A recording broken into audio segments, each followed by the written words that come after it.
A lot of Chargers fans want a trade. And whether that be for a wide receiver or a cornerback or even Kyle Pitts, there are a couple guys that I think the Chargers might consider trading for. And let's start with Jerry Jeudy. Now, the Broncos aren't just shopping Jerry Jeudy. They are full on expected to trade him before the trade deadline.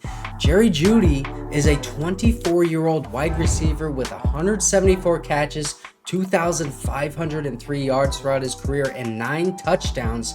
But this being his 4th season, his best season was last year, but he was struggled to stay healthy throughout these past 2 years, missing 9 games. But despite all of that, there's that lack of production and the health issues that he has, he is still an exceptional route runner. He is so good. And I'm talking just below Keenan Allen and Davante Adams level good.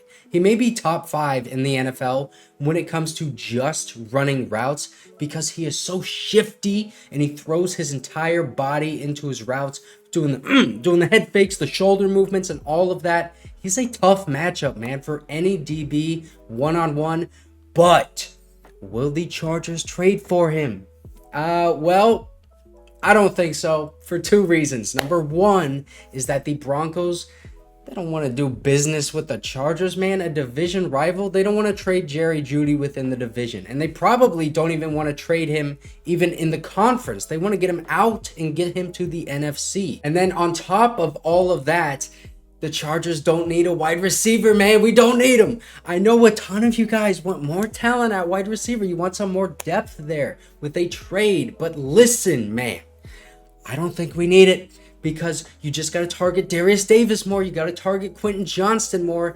And that makes up for the loss of Mike Williams. I've been saying it in my videos for about 2 weeks now. And if you add a guy like this to the wide receiver room, you are taking those targets away from Darius Davis and QJ. And then from Jalen Guyton. Whenever he comes back, he might be back in this Cowboys game. Who knows? But if you add another guy that needs to take up targets in this offense from these wide receivers, that's just going to create a negative in this offense, in my opinion. You're going to have too many guys that you want to get the ball to that you're never going to get anybody in a rhythm. And also, money-wise, when it comes to Jerry Jeudy, he's going to be too expensive for this team, man. He is going to be in his 5th-year option next year, and that's going to be $13 million. Man, you could easily spend that money in this offseason on a quality defensive back, and we're going to need a quality defensive back after this year. Also, make sure to like and subscribe. If you do enjoy this content, man, it helps me out so much. And now let's talk about the Bears, because the Bears are expected and open to trading like literally everybody on their freaking team. So, on offense for the Bears, the only guy that really makes sense to me looks like Cole Kmet. He's a 4th-year tight end from Notre Dame. Pretty good pass catcher. Decent run blocker, but if you ask him to pass block for Justin Herbert or anybody, you're gonna have a bad time. He's not a great pass blocker. He would probably cost too much draft capital because, okay, you know what? Now that I'm thinking about it, what about Marcedes Lewis? Because Marcedes Lewis, the guy's old as hell, but he's a much better blocking tight end. He can run block and pass block really well, and he can catch too. He's not known for being a pass catching tight end, but he can still catch passes. I think the Bears only targeted him 1 time this year. There's 1 catch for 8 yards. Justin Fields only threw it to him 1 time. So it's not like he's going to cost a ton of draft capital to trade for him, because the Bears don't utilize him on offense because Justin Fields doesn't throw to him. And then also he's as old as my father. So it wouldn't take a lot to get him. You could get him for a late round pick swap or something like that. This is actually a really good trade because he would bring veteran leadership to this team, and it would immediately become our best blocking tight end. And we would only have to do late round pick swap to get him, like I said. Plus, if Donald Parham is still injured, this is good insurance for him. And honestly, if Gerald Everett or Donald Parham miss time, any sort of significant playing time missed by either of those guys, this is really good insurance for either of them, because the only guy that we have behind them right now is Stone Smart. Honestly, we do have Trey McKitty, but Stone Smart can catch passes and Marcedes Lewis can catch passes. Trey McKitty, I'm not positive if he can catch passes consistently.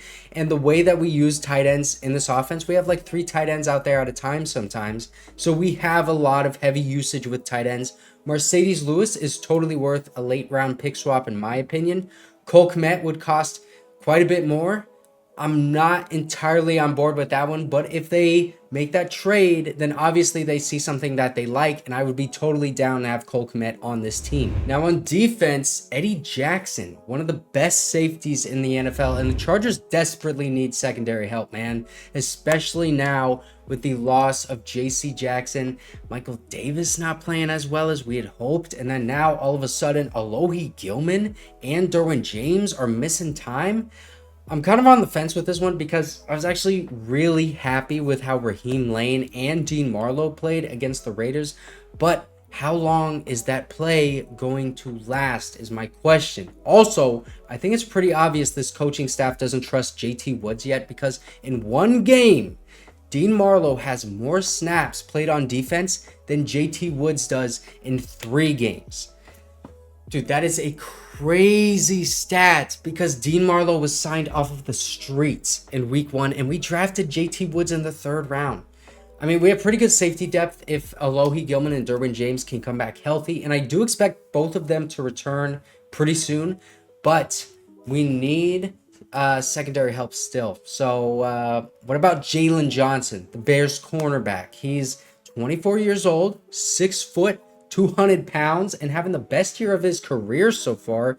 Only has 1 interception though in his career, which is not great. He's not producing a ton of turnovers. He does a good job of reading the quarterback's eyes though, kind of like Asante Samuel Jr. does, and he can lay the wood on wide receivers.